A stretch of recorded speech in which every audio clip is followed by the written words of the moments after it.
예상치 못한 변수가 도사리고 있는 부동산 시장. 변화하는 시장에 적응하고 미래를 준비해야 하는 부동산 투자. 이정찬 전문가가 실전 투자의 모든 것을 알려드립니다.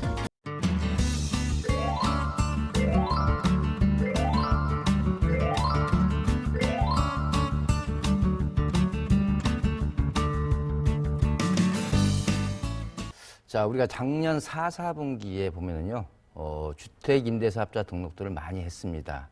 특히 작년 9.13 조치에서 임대사업자 혜택이 축소되다 보니까 좀 이게 서둘러서 많이 하셨던 것 같습니다. 특히 준공공주택임대사업자 같은 경우 신규 취득을 해서 작년까지 등록을 했으면은 양도세 100% 감면을 받을 수 있는 그런 기회가 있었죠. 그래서 그런 기회도 많이 활용들을 많이 하신 것 같습니다. 자, 문제는 이렇습니다. 이렇게 임대사업자를 갖다가 많이 등록을 하게 되면은 긍정적인 측면과 부정적인 측면이 같이 상존하는 거죠. 긍정적인 측면은 어찌됐든 임대차 시장, 즉 전세나 월세 시장이 안정된다는 측면, 그런 측면에서는 이제 긍정적인 측면으로 작용이 되고 있지만요. 오히려 부정적인 측면도 우리가 잘 살펴볼 필요가 있겠죠. 즉, 내가 임대사업자를 등록을 하게 되면 5년 내지 길게는 10년 동안 매도를 할 수가 없고 보유를 해야죠. 그러다 보면 그만큼 공인중개사 사무실에 나올 수 있는 매물의 양이 축소될 수밖에 없습니다. 이런 매물의 축소는 결국은 경우에 따라서는 가격의 급등을 초래할 수도 있다는 거죠. 그렇기 때문에 부정적인 측면도 있지만은 긍정적인 측면도 있고 이런 양면을 가지고 볼 필요가 있다고 보여집니다. 일단 주택임대사업자가 숫자가 많이 이제 증가가 되다 보니까 이런 주택임대사업자한테는 일정한 혜택을 주는 반면에 의무 규정이라는 게 있습니다. 그런 의무 규정이 잘 준수되고 있는지에 대해서 사후 관리 방안을 1월 9일이죠. 정부가 발표를 했습니다. 그래서 사후 관리 방안이 어떻게 강화가 됐는지 이런 부분들을 요약해서 좀 말씀 좀 드리도록 하겠습니다. 자, 우리가 2017년도에 전세 가격이 많이 올랐습니다. 그러다 보니까 주택임대사업자를 등록을 하게 되면은 연간 임대료 상승 5% 제한폭이 있다 보니까 사실상 전월세 상한제를 실시하는 그런 효과를 거둘 수가 있었거든요. 그래서 정부가 2017년도 말에 임대주택 활성화 방안이라는 대책을 내놨습니다. 그 이후에 이제 급증을 하게 됩니다. 자, 참고로 데이터를 좀 보면서 말씀 좀 드리도록 하겠습니다. 우리가 2012년도에 임대사업자는 전국적으로 약 한 5만 4천 명이었고요. 임대사업자를 등록한 주택수는 약 한 40만 채, 이 정도 수준이었습니다.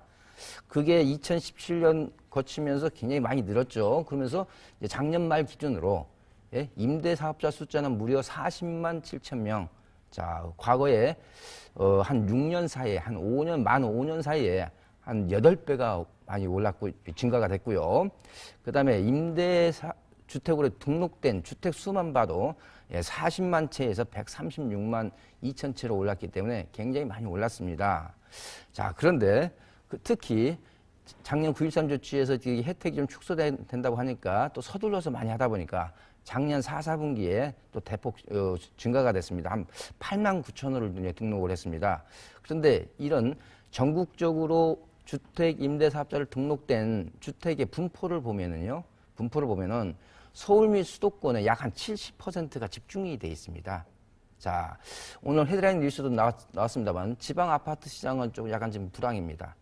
그런데 이런 서울 및 수도권에 약 70%가 임대사업자로 등록이 됐다는 얘기는 그만큼 매물 잠김 현상이 심화가 될 가능성이 농후하다. 즉, 이런 매물들은 앞으로 5년, 10년 후에나 매물로 나올 수 있기 때문에 그렇지 않아도 수급 불균형이라는 단어가 연상될 수 있는 서울 및 수도권 지역에 이런 매물 잠김 현상이 과연 향후 이런 서울 및 수도권 시장에 있어서 주택 시장에 있어서 어떤 영향을 초래할 건지 그 부분은 우리가 아주 예민하게 주시할 필요가 있다고 보여집니다.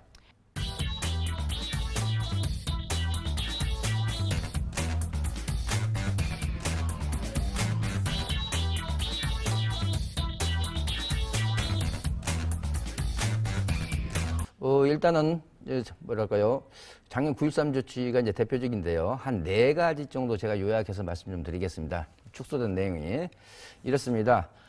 작년 4월 1일부터는 내가 단기 주택 임대사업자로 등록을 했다 할지라도 종부세 합산 배제를 받으시려면은 8년 임대를 해야 됩니다. 그래서 우리가 일반적으로 단기 같은 경우는 5년 보유에 4년 임대 이런 규정이 있습니다만은 종부세 합산 배제를 받으시려면은 종전에는 5년 임대이면 가능했는데 지금은 이제 8년으로 늘었다는 거. 그게 이제 축소된 내용이 되겠고요. 그리고 나서는 이제 9.13 조치죠. 9.13 조치에서 계약일 기준입니다. 9월 13일 이전에 계약을 했다면 이 혜택이 축소되지 않고요. 그 이후에 계약을 해가지고 등록을 한 경우, 그러면서도 조정 대상 지역에 해당이 되겠습니다.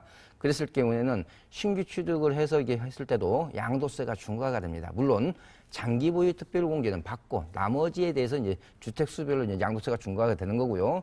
그리고 이제 작년 9.13 조치죠. 이것도 역시 계약일 기준이고 조정 대상 지역입니다. 자, 종부세 합산입니다. 전에는 기준시가 6억이 넘지 않으면 종부세가 합산이 배제가 됐는데 이번에는 조정 대상 지역에서 금액에 상관없이 종부세가 합산되는 거고요. 자, 그다음에 마지막으로 네 번째, 1가구 1주택에 대해서 양도세 감면 규정을 이런 주택 임대사업자를 등록하시는 분에 한해서는 기존에 자기가 거주하는 집에 대해서는 평생 한 번만 비과세 받을 수 있도록 제한을 하겠다 하는 겁니다. 자, 이런 제한 조치가 따르게 되면은 일시적 2주택 개념으로 절세하는 그런 기법을 할 수가 없기 때문에 상당히 제약 요건이 뒤따르겠습니다. 그래서 특히 작년과 올해 이런 네 가지의 혜택이 축소됐다 하는 것들을 우리가 좀 알고 있을 필요가 있겠습니다.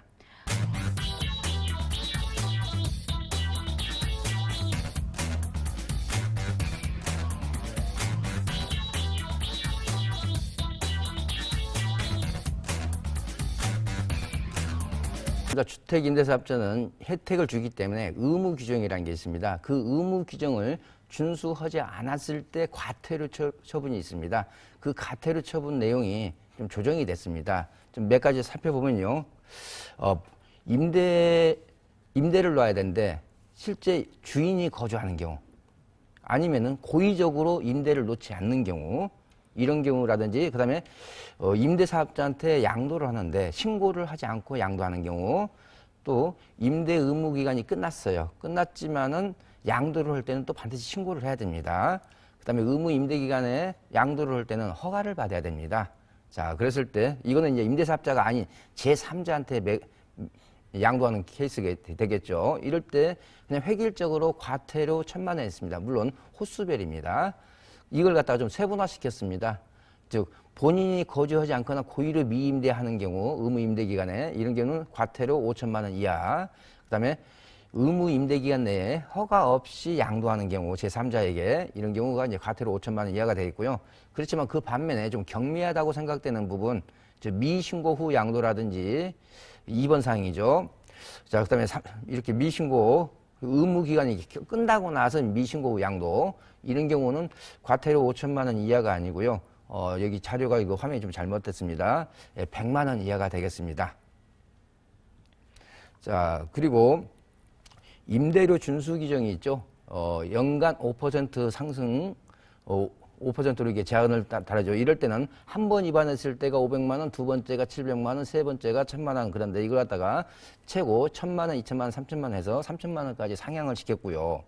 그다음에 재계약을 일정한 요건을 갖춘 세입자가 다시 계약을 요구를 했을 때는 거절을 할 수 없습니다. 자, 이런 조항이라든지 그다음에 임대차 계약 변경 사항이 있으면 신고를 해야 됩니다. 그다음에 계약서 양식을 표준 임대차 계약서를 사용할 의무가 있습니다. 이런 사항 같은 경우는 변동 없이 500만 원, 700만 원, 1,000만 원으로 되어 있고요. 그다음에 임대사업자라는 것을 밝혀야 됩니다. 이런 경우는 이제 획일적으로 그냥 횟수에 상관없이 500만 원의 과태료가 처분이 뒤따릅니다. 그렇기 때문에 우리가 이런 과태료 내용도 좀 참고로 알아두실 필요가 있기 때문에 제가 오늘 정리를 해서 말씀 좀 드렸습니다.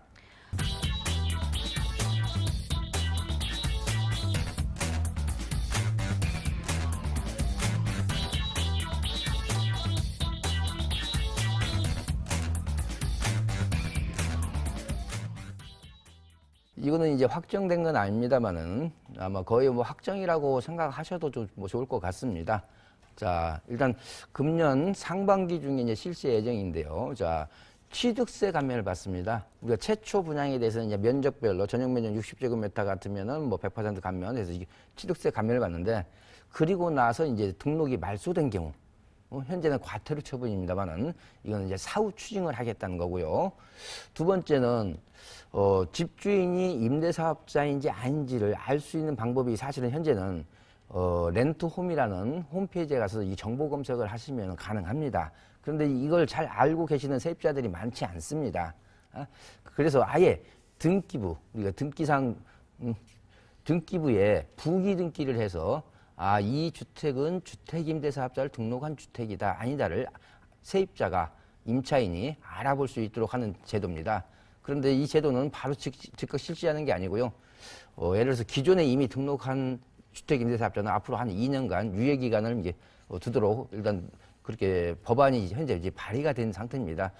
현재 법안이 발의된 상태이기 때문에 국회를 통과하는 과정에서 다소 차이는 있을 수 있겠습니다. 자, 제가 이렇게 혜택도 축소되고 여러 가지 제한 요건도 있습니다만은 그래도 아직도 9.13 조치 이전부터 가지고 있는 주택 같은 경우는 종부세, 양도세 혜택도 볼 수가 있고요. 또 재산세, 취득세, 특히 장기 보유 특별공제를 최대 70%까지 혜택을 누릴 수가 있습니다. 장기 보유 특별공제 70%는 굉장히 큰 혜택입니다. 또한 건강보험료를 이 등록된 임대주택으로 인해서 증가되는 건강보험료에 대해서 중공공주택 임대사업자 같은 경우는 80%또 감면을 해줍니다. 그래서 제 개인적인 생각으로는 혜택이 설사 축소가 됐다 할지라도 여전히 아직도 혜택이 많다. 따라서 등록하는 게 좋다. 또한 이렇게 등록을 해놓게 되면은 우리 시청자님들한테 좋은 투자 기회가 왔을 때 장애물을 사전에 제거를 하기 때문에 그런 장애물을 제거한다는 측면에서도 등록이 절대적으로 유리하다고 보여집니다. 자, 그렇기 때문에 좀 혜택이 축소됐다 할지라도 우리 시청자님께서 재테크를 열심히 하실 의향이 있다면은 등록을 하시는 게 일반적으로 맞다고 보여집니다.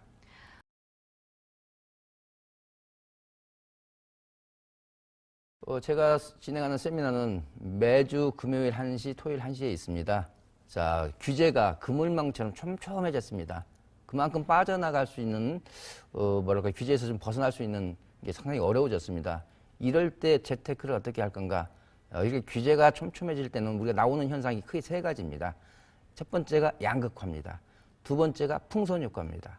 세 번째가 갭 메우기 현상입니다. 이러한 나오는 현상 세 가지를 어떻게 하면 잘 활용해서 유용한 재테크를 할 건가에 대해서 그런 고민이 있으시다면요, 제 세미나에 오시면 상당히 유익할 겁니다. 특히 제 세미나에 처음 오신 분에 한해서는 제가 세미나 끝나고 1:1 무료 상담까지도 진행을 해드리고 있습니다. 많은 관심 부탁드리겠습니다.